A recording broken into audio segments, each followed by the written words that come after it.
rather than, we'll touch on a few technical tools towards the end.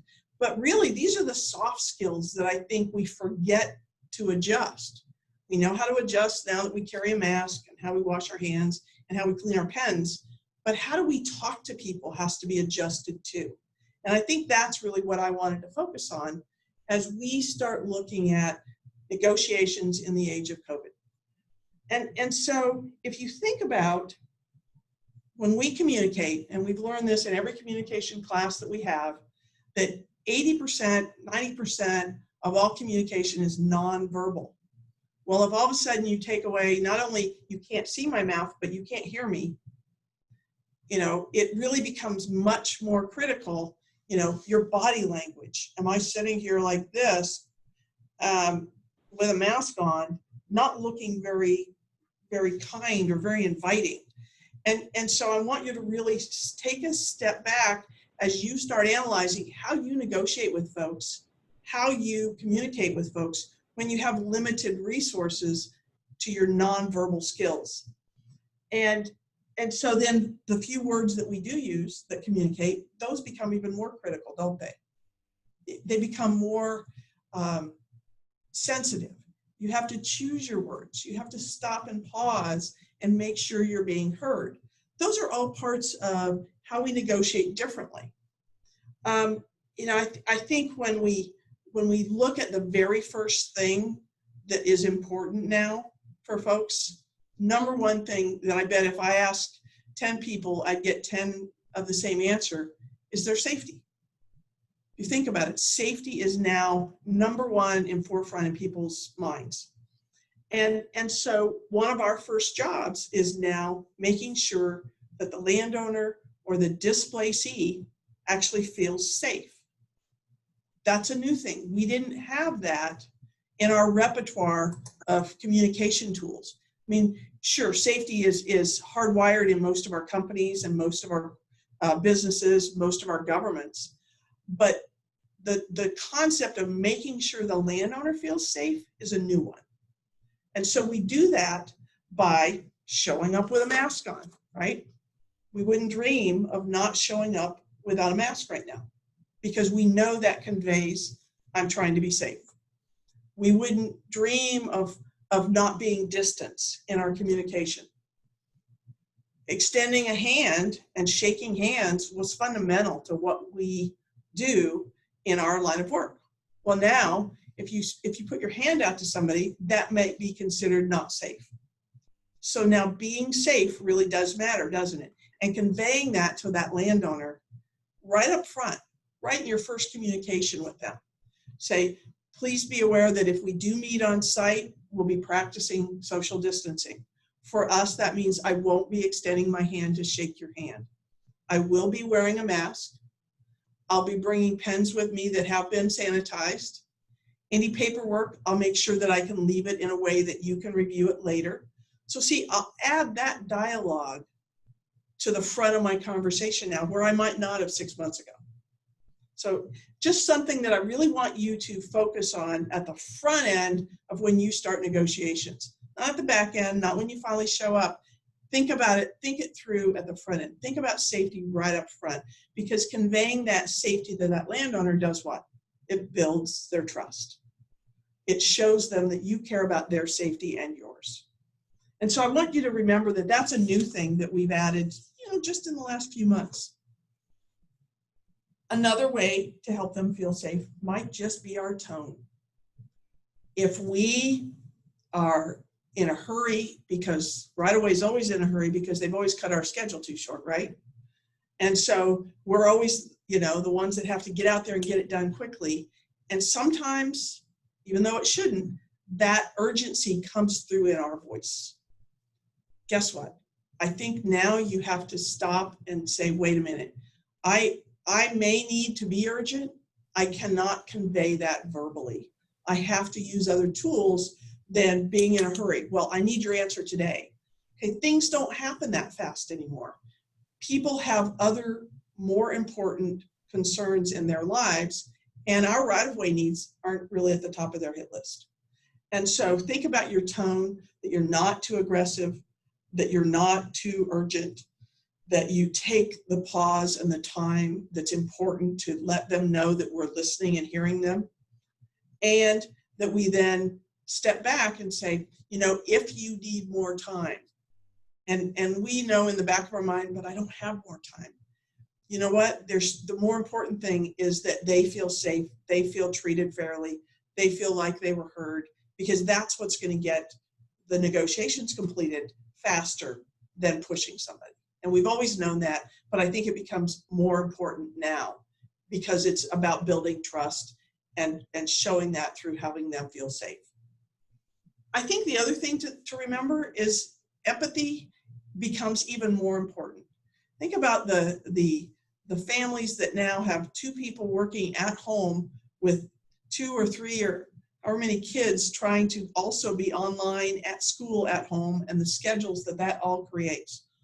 Now all of a sudden, everybody's day is packed. It's not like you can catch them at the office, or you can catch them with some downtime because the kids are at school.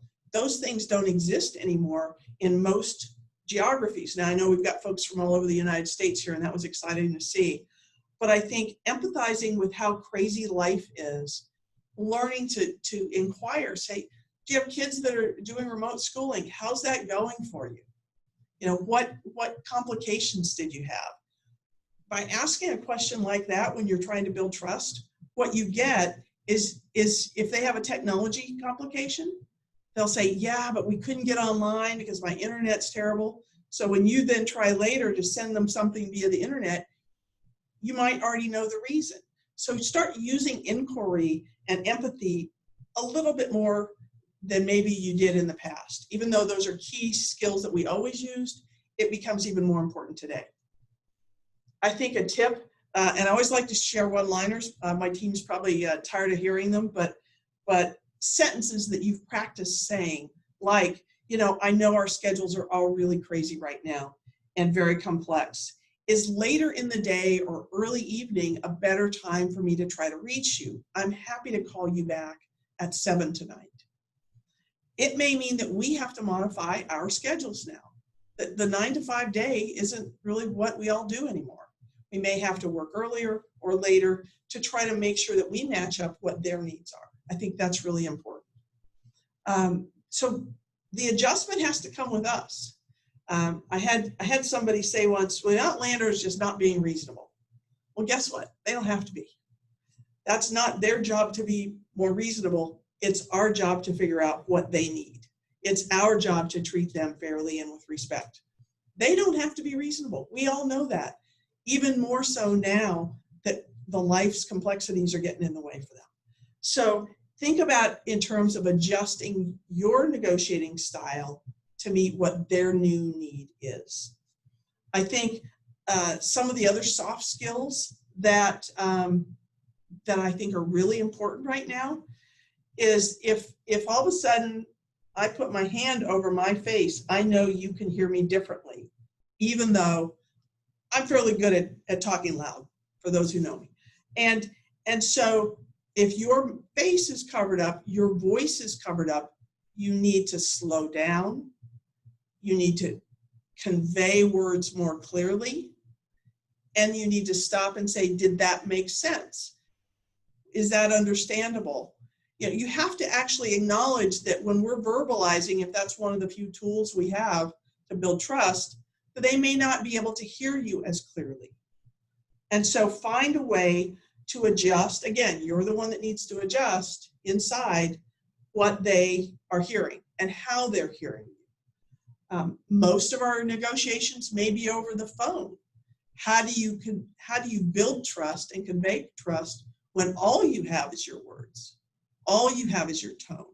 Those are important nuances that we now have to add to our negotiating tool and toolbox. And so just remember that some languages are harder to understand. Our language may be even incrementally more hard to understand if somebody is English second language. So really do seek to understand what the needs of that landowner or displacee are if you're negotiating with them, because now our words are more muffled because of wearing masks everywhere. Think about in terms of the anxiety, it was funny, we used to think about things like, well, if somebody was dealing with a foreclosure or they were dealing with a death or, they were dealing with things in their lives, and we tried to pay attention to that.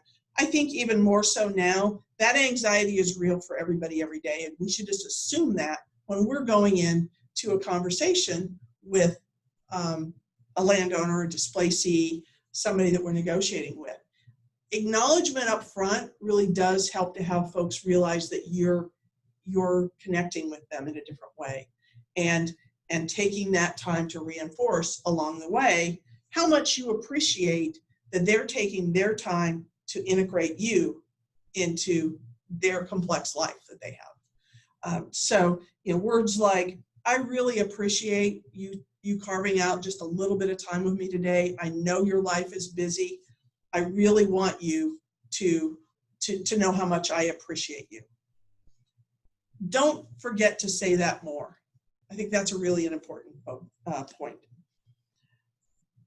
Be sure to pay attention to your eyes. Now, show of hands, those who are brave enough to show me your video. How many practice in front of a mirror before you negotiate? Any hands raised? There we go. I know Jesse has.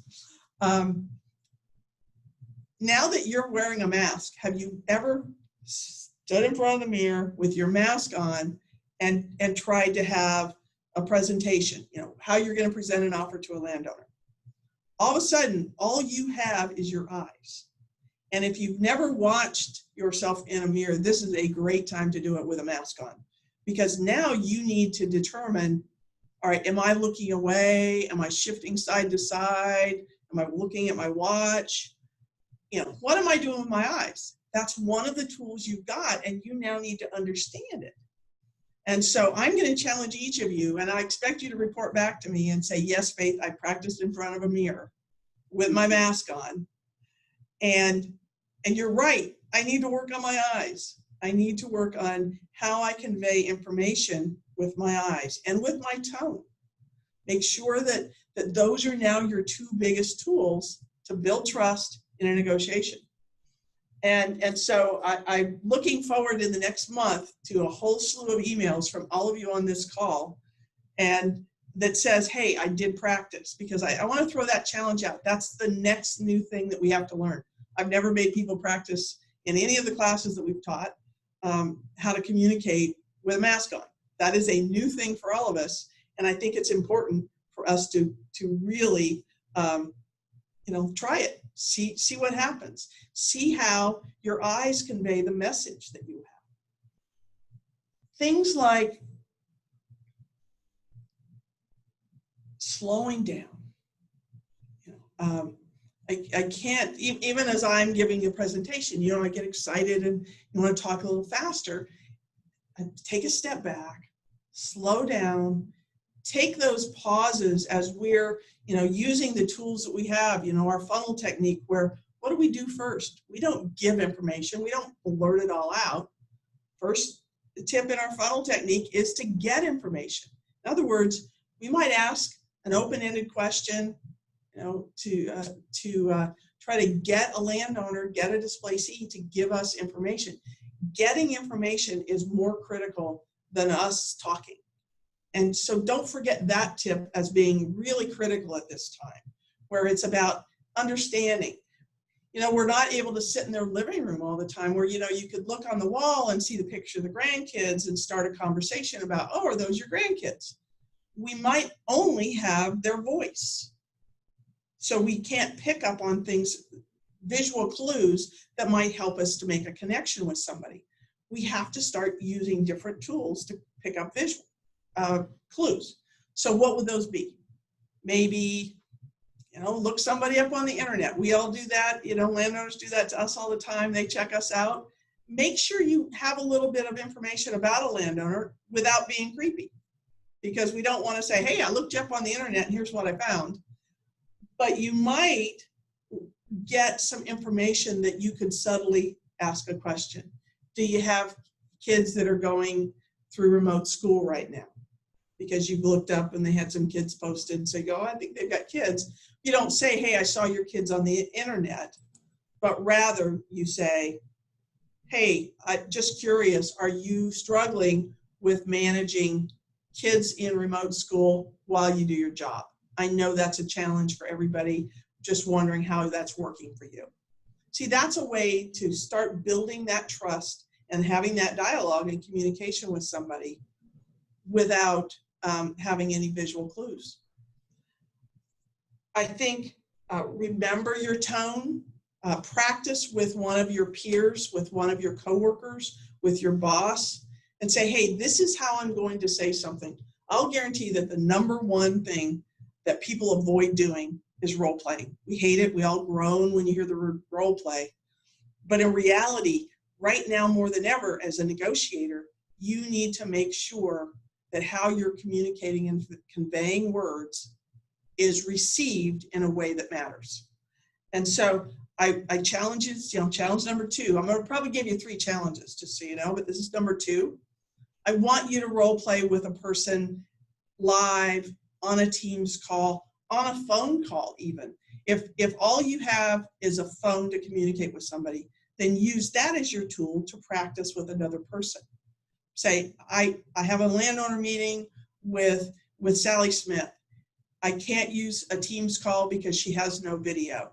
I can only use a phone. She's not willing to meet with me. Can I practice on the phone with you? Give it 5 minutes, give it 10 minutes. I guarantee that it's not embarrassing. In fact, both of you are probably going to learn something. That's the other bonus to this. Both parties probably get something out of that communication. And so find a time to work on how you convey your tone differently on the phone, how you convey visually on a Teams call.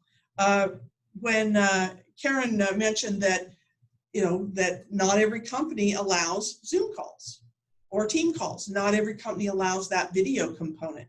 That's a thing I hadn't really thought about recently, but it's true. We have to assume that there are going to be limitations to how we convey the information right up front, and then figure out what those limitations are, and then adapt our style to meet those limitations. That's really what negotiating with COVID now looks like.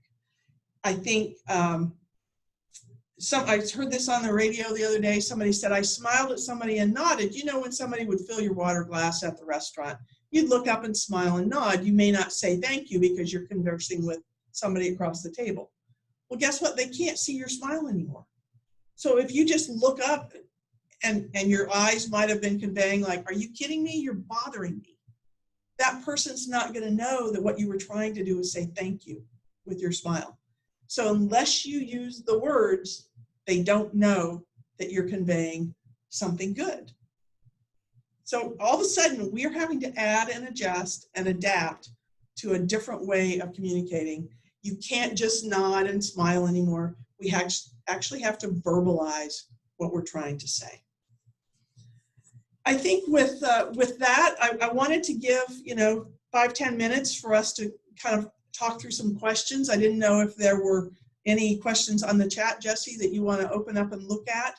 But really, this was designed to make you stop, take a breath, and think, and go, oh, okay, I do need to modify how I do something differently in the way I negotiate. And so I'd be anxious to hear if there are any tips from others that you'd want to share, something I didn't share with you, or answer any questions that you might have.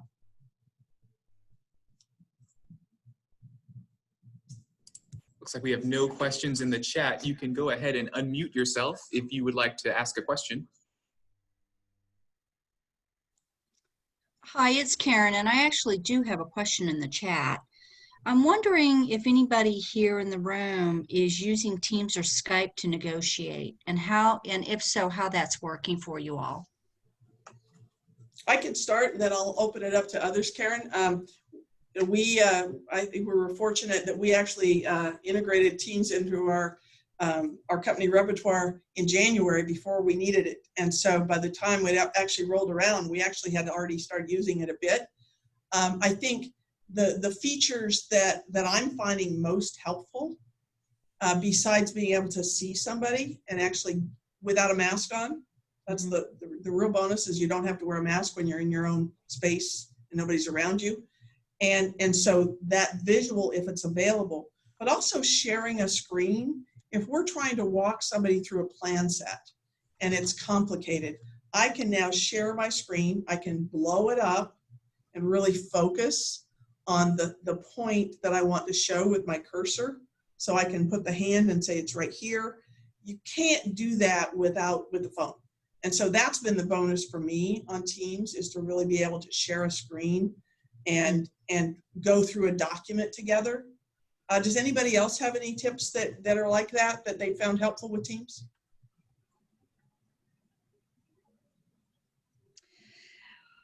Well, the reason why I asked is just because I can't seem to get anybody to negotiate with me on Teams, and which I find surprising. And so we also integrated Teams the end of last year into Duke Energy. So we had been using it, trying to get off of Skype. And so I just thought maybe I was the oddball where, you know, I would prefer to set up a Teams meeting than meet with somebody in person, but we are now back out in the field with the proper protocol, COVID protocol. And I signed an easement on the hood of my trunk last week. I was at the back of the car, he's at the front of the car. We both had masks on. You know, I try to remember to smile even when I have my mask on, because, you know, it kind of lights up your eyes a little bit. But it sure would be easier through Teams. So I'll tell you that the folks that have been the least technically savvy seem to be the lawyers. Mm-hmm. So I've had a couple of lawyers recently that, you know, I kept happy to share my screen, and can you just put a yellow pen around it and Exactly. fax it to me, right? They still want you to fax things. I would be remiss if I didn't add, just in the few minutes, while others might be thinking of questions.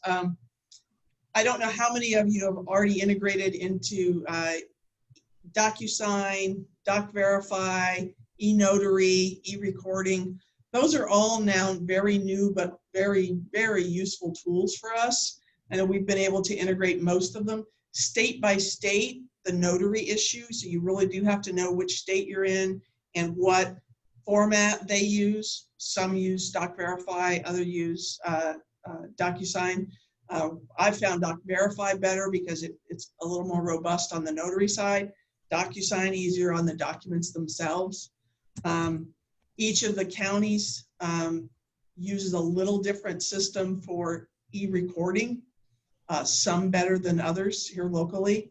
But all of those are things that I hope that your groups, whether it be government, whether it be private sector, whether it be municipality, you know, smaller municipalities, know that those tools are now available. And so happy to share what we found that worked, what was hard as we go along.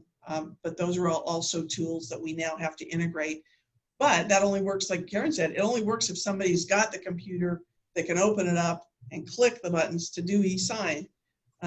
So it's not perfect, but none of this is perfect. And so you've got to not try to get perfect right now. I think what you do is use every tool, whichever one works for the setting you've got. Right. Were there any other questions that came up, Jesse, while we were talking? Faith, this is Kenan. One of the things that you might want to remind everyone is that with DocuSign and the other remote signings services, a lot of people are using their phones, and there is a distinction between how your computer reacts with those programs and your phone.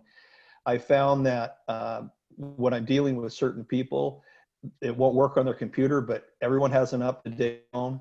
And so make sure that whenever you're working with the escrow company, you know what, I guess, format that it's in, because it might be that it works on the phone, but not on the computer. That's a really good point, Kenan. I think that each of us, as we are within our organizations figuring out what new tool we need, some work differently, some are more robust. You may be able to read it better on your computer, but sign it better on your phone. So those are all things to, don't be afraid to talk to a landowner about it. Say, you know, this may or may not work. Let's try it and see what does work best for you. That's a good way to approach it with the landowner. Any other thoughts to share as we We're 3 minutes away from our 30-minute clock, but I think it was an interesting format. Any other thoughts about the format, what we can do differently or better on the next one? Any topics you'd like to hear covered?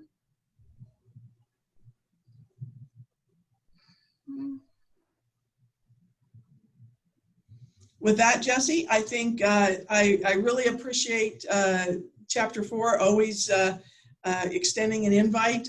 Love sharing information about how to be better negotiators. I think we all can use new tools every day in that respect. I am happy to be a resource for anybody if you need to give me a call. I do expect, oh, what's that third challenge? Modify one of your behaviors. I want you to, when you send me that email that says I practiced in front of a mirror with my mask on and I did a role play with somebody, and this is the behavior that I just modified to meet the needs of my landowner. Those are your 3 challenges today, folks. I look forward to chatting with you on the phone. You can get my link through members link on IRWA.org. And again, it's always my really a treat to talk with my friends across the United States and with Chapter 4. So with that, thank you all. Jesse, I'll leave it to you. Thank you, Thanks, Faith. Faith. Excellent and timely presentation. We will be making this presentation available on the website once we are able to process it and upload it to the proper platform. I want to thank everybody for joining us today. This was a very big success for our first online Zoom platform call. I hope you all joined our next month's call. It will be Wednesday, the 14th, and it's going to be our 2019 Project of the Year presentations. So thank you, everybody, and I will adjourn this meeting. 12 noon. Thanks, Andrew, for the Thank invite. you. Welcome. Thanks, everyone. Bye all. Bye. Thank you. Bye. Well, that was good. Did you have a list of people? Yeah, I got a list. Okay. Cool.